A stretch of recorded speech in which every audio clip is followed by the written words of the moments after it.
think I found the issue. Everything's off. Heads are fucking exhaust. Cracking the heads, breaker bar, popping them off. Oh yeah, you're gonna be a bitch. This one's completely busted. It's actually pretty astonishing.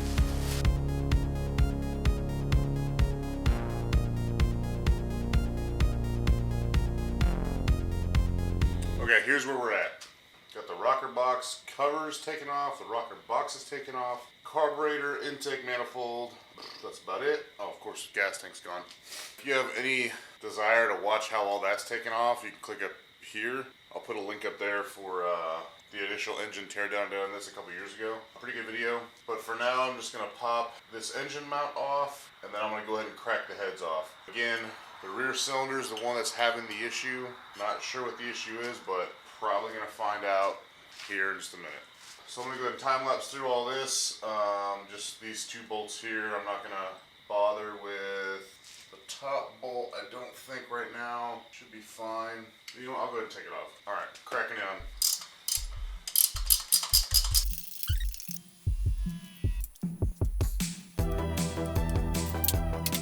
Everything's off. Heads are fucking exhaust. Son of a bitch. Okay, everything's off but the exhaust. So I'm gonna pop that off real quick, and then we'll get these heads cracked open.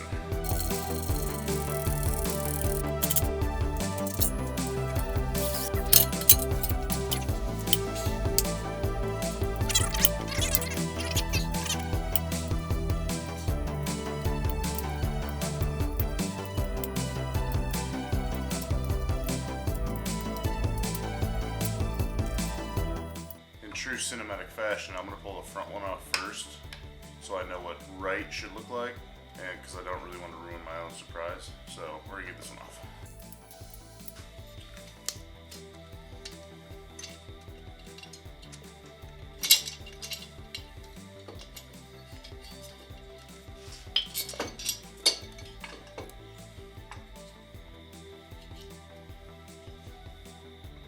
Look. Well, the pistons look good.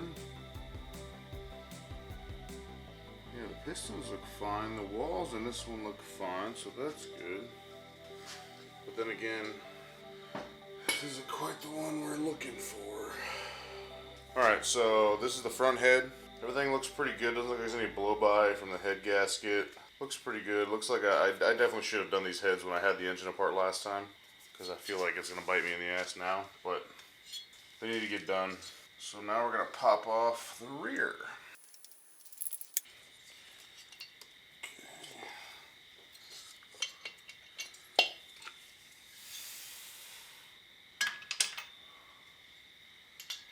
Alright. I think I found the issue. On the seal right here, there's a piece of metal. There's a few pieces of metal in here actually. Those came off right here. And this big piece came off right here. Now I gotta find out where these came from. I found the issue. It's not a good one. This may be kind of hard to see. Let me zoom in. Okay, there we go. So that there is my piston. And that shiny bit you see up at the top, that's a piston ring. It's supposed to look like that, and it looks like that. So yeah, I'd say that's a pretty big problem. The engine, well, pretty much the top end is all apart, down to the connecting rods. Not going to take it apart any further than this. I don't need to. I found the issue, as you previously saw. So here I'm going to go ahead and zoom in on it a little bit more. So this was the exhaust side of the rear jug. As you can see, it's whole. You flip it around, this is the intake side. There is a massive chunk missing, and that compression ring is completely seized in there. I don't know if this was a compression ring issue or a piston issue or a detonation issue. I'm not sure. But I have heard these Keith Black hyper eutectic pistons are actually kind of shitty. So not gonna go that route again. Speaking of, I got this in the mail today from Wiseco, or however the See this? I'm assuming it's Wiseco. These are same compression ratio, 10.5 to 1 compression, but these are actually bored 20 over. I went ahead and got something a little bit bigger just in case there is some marring on the cylinder walls that I did not see, but they looked fine. So these are not hyper eutectic. These are just forged pistons. Got a high dome for the high compression ratio. Yeah, new wrist pins, sear clips, all new compression rings. This fancy little kit actually came with a really detailed instruction manual for the rings, which rings go where, which orientation, gaps you want for the type of riding you're gonna do. These pistons do not fit into these jugs because, like I said, they're oversized 20,000ths. These are gonna have to get bored and honed. Not a big deal because I'm dropping the heads off on Monday anyway.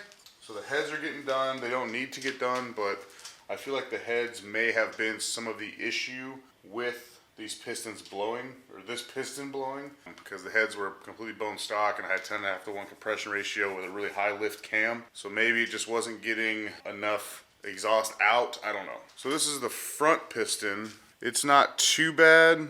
I mean, it's got a lot of carbon buildup for this thing having only a few thousand miles on it. There's a big scratch down the side of this thing. I don't remember if that was there or not, but you can see it right there. But this one's all in one piece. There's a couple dings.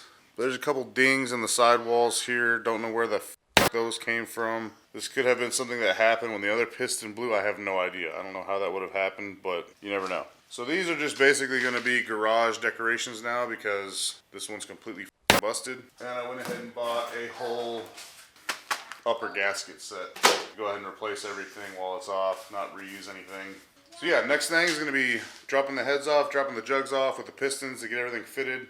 So this is the specs on the heads that I'm getting done. 1.9-inch intake, 1.63 exhaust, all new springs, guides, valve seats, porting the whole thing. And it says it's going to be about 91 cc total volume when it's all said and done. In stock, I believe is 75 cc or 77 cc. Somewhere around there. So it's going to be a little bit of an increase in displacement there. With a 20 over, it's a little bit of increase in displacement as well. I think it goes from 54 cc to like 15. It's very like marginal. I'm really excited to see what the new heads are going to be like. I heard the head work is what really makes this motor open up.